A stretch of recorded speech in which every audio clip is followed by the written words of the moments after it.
Words. It was a cold, rainy morning when Maya stepped into the grand lobby of the city's most luxurious restaurant, the Silver Crown. She clutched her small, worn-out handbag tightly, her shoes slightly muddy from walking across the wet streets. Her old jeans were faded, and her jacket had a missing button, but her eyes sparkled with quiet determination. She wasn't there to eat. She was there for a job interview. Her friend Lila, who worked as a waitress, had told her the manager might be hiring new staff. Maya had been jobless for weeks, struggling to pay rent in her tiny apartment and skipping meals to save money. Her father had passed away years ago, and her mother was sick at home, relying on her small income from cleaning houses. Every step Maya took inside that golden restaurant made her feel smaller, out of place. As waiters in crisp uniforms glided between marble tables and chandeliers glittered above her head. As she walked toward the reception desk, a loud laugh drew her attention. At the far end of the room, a group of well-dressed men and women sat at a large table, clearly powerful business people. Maya hesitated, unsure where to go. The receptionist was busy on the phone, and no one seemed to notice her. She spotted an empty table near the window and thought she might wait there until the manager arrived. Nervously, she approached the table and sat down, unaware that she had just taken a seat reserved for the restaurant's owner, the young CEO of Silver Crown Group, Ethan Reed. Within minutes, a waiter rushed toward her, panic on his face. "Miss, I'm sorry, but this table is reserved," he began. But before he could finish, the doors opened.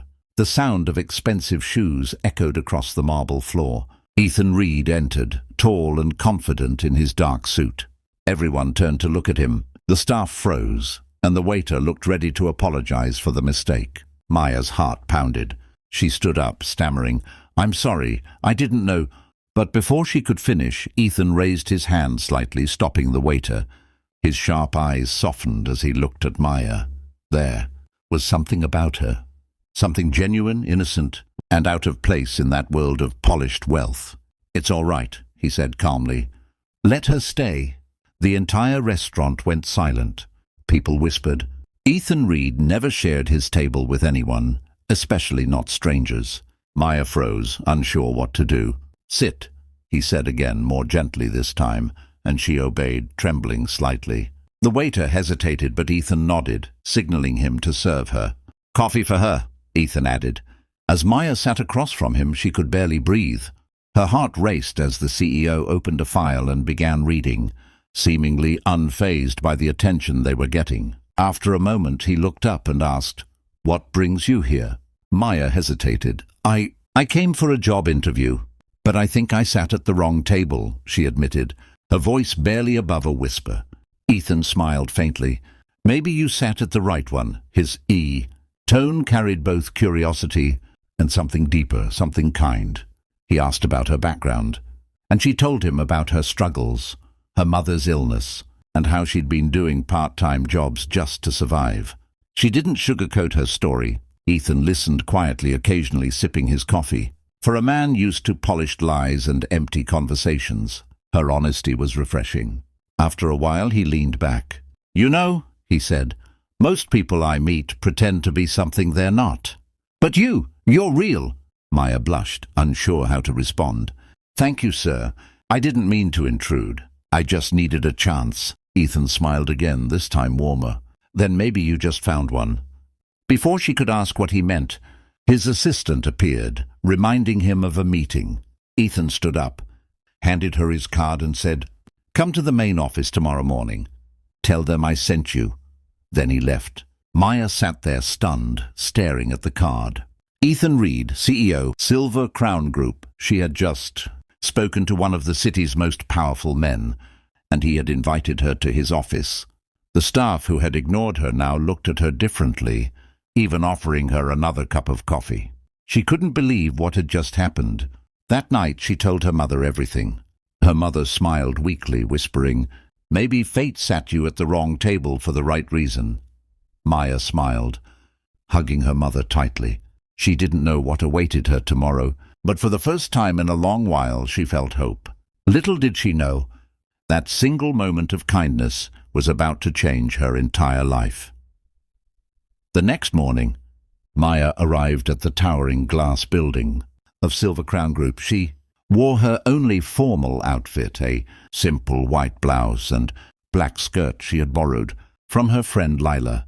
Her hands trembled as she showed the receptionist Ethan's card. Moments later, she was escorted upstairs to the CEO's office. When she entered, Ethan was already there reviewing documents. He looked up and smiled slightly. "You came," he said. "Good, sit." Maya sat nervously. "Sir, I don't know what job you meant. I have experience in serving and front desk work, but I'm willing to learn anything." Ethan nodded slowly. "I'm not offering you a job at the restaurant," he said, surprising her. "I want to see how you handle responsibility. You'll start here in my office as an assistant intern." Her eyes widened. "Sir, You said you wanted a chance," Ethan interrupted gently. "This is it." And so began Maya's new journey. The first few weeks were hard. The corporate world was fast and intimidating. Maya made mistakes, spilling coffee on reports, forgetting schedules, but she worked late every night to fix them. She was humble, kind to everyone, and never complained. The staff soon noticed her sincerity. Ethan watched quietly from afar, impressed by her resilience. One evening, when everyone had left organizing files, Ethan walked by and saw her eyes tired but focused. "You should go home," he said. "I will, sir. Just want to finish this report first," she replied with a smile. Ethan leaned against the doorframe, studying her. "You remind me of someone," he said quietly. "My mother. She worked 3 jobs so I could study. She always said, 'Hard work doesn't ask where you came from, only where you want to go.'" Maya smiled softly. "Then she sounds a lot like mine." That moment marked the start of something deeper, a silent respect between two people from different worlds.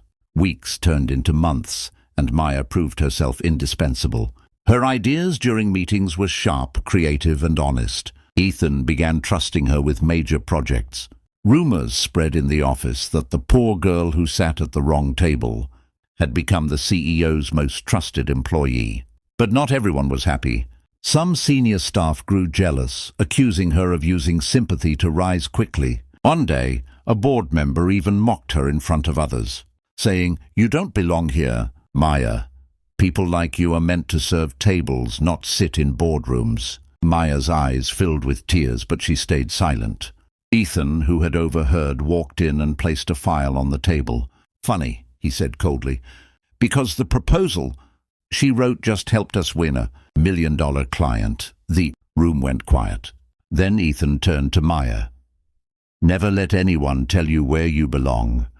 You define that." That evening, after everyone left, Ethan called Maya into his office. "You passed my test," he said simply. Maya frowned. "Test?" Ethan smiled. "When I first met you, I wanted to see if kindness and honesty could survive in a world of greed. You proved they can." He stood, walked around his desk, and handed her a letter. It was a promotion to junior project manager with a full salary and benefits. Tears welled in her eyes. "Sir, I don't know what to say." "Say you'll keep believing in yourself," he replied. That's all. Years later, Maya would become one of the youngest executives in the company. She often told her story at charity events, saying, "Sometimes sitting at the wrong table puts you exactly where destiny wants you to be." And as she stood in front of hundreds of people, with Ethan smiling proudly in the audience, she knew that her journey had only just begun.